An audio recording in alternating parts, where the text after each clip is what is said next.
Hello Madurai மக்களே! இன்னைக்கு நம்ம சோயா மசாலா பண்ண போறோம். இதுக்கு மிக்ஸி ஜார் எடுத்திருக்கேன். இதில 1 டேபிள் ஸ்பூன் மிளகு, 1 டேபிள் ஸ்பூன் ஜீரகம், 1 டேபிள் ஸ்பூன் சோம்பு 3யும் ஜாரில சேர்த்துக்கலாம். இது கூட சின்ன சைஸில் இஞ்சி எடுத்திருக்கேன். 5லேருந்து 6 பீஸ் வர அளவுக்கு இஞ்சி எடுத்துக்கோங்க. 4 பல் பூண்டு சேர்த்துக்கோங்க. இது கூட ஒரு மீடியம் சைஸ் தக்காளி சேர்த்துக்கலாம். கொஞ்சமாக கொத்தமல்லி சேர்த்துட்டு தண்ணி எதுவுமே சேர்க்காம ஃபைன் பேஸ்ட்டை அரைச்சி எடுத்துக்கோங்க. அடுத்து நம்ம தாளிக்கிறத பார்க்கலாம்.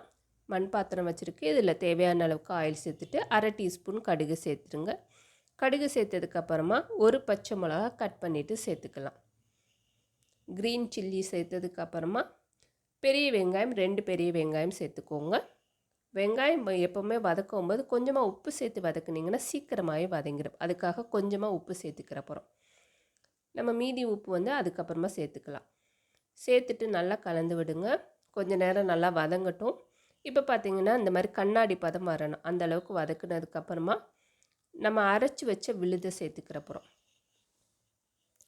நம்ம அரைச்ச பெப்பர், ஜீரகம், சோம்பு, இஞ்சி, பூண்டு, தக்காளி, கொத்தமல்லி இதெல்லாம் அரைச்ச பேஸ்ட்டையும் சேர்த்துட்டு 1 டீஸ்பூன் சிக்கன் மசாலாவும் 1 டீஸ்பூன் தனியாத்தூளும் சேர்த்துக்கோங்க. கொரியாண்டர் பவுடர் சேர்த்துட்டு நல்லா மிக்ஸ் பண்ணி விட்டுருங்க. இப்போ நல்லா கலந்ததுக்கப்புறமா நம்ம எல்லாமே வந்து மசாலா பச்சையாக தான் சேர்த்துருக்கோம். அதனால் கொஞ்சம் நேரம் நல்லா வதக்கிக்கோங்க. வதங்கினதுக்கப்புறமா இது கூட மீன் மேக்கர் எடுத்திருக்கேன். தேவையான அளவுக்கு மீன் மேக்கர் எடுத்து ஹாட் வாட்டரில் சுடுதண்ணியில் போட்டு ஒரு 10 நிமிஷம் அப்படி ஊற வச்சிட்டிங்கன்னா நல்லா சாஃப்டாக வந்துடும். அதுக்கப்புறமா நல்லா பிழிஞ்சிட்டு இந்த மசாலாவோடு சேர்த்துக்கோங்க. சேர்த்துட்டு நல்லா கலந்து விடுங்க.